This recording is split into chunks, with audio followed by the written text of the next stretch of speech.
Hi friends, in this video let us solve signal system related question asked in GATE 2009 EC paper.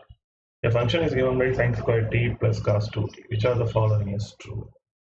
Right? So whether f has a frequency component is 0 and 1 by 2 pi, frequency component is 0 and 1 by pi, 1 by 2 pi and 1 by pi, 0, 1 by 2 pi and 1 by pi.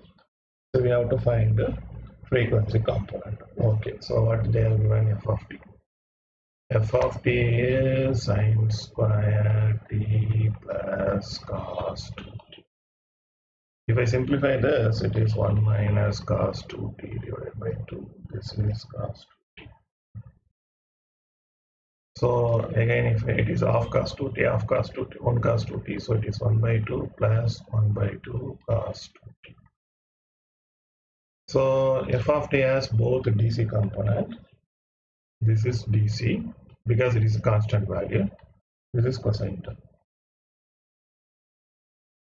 Right, so what is the frequency of this cosine term? Omega is equal to 2. So what is f? F is equal to 1 by pi.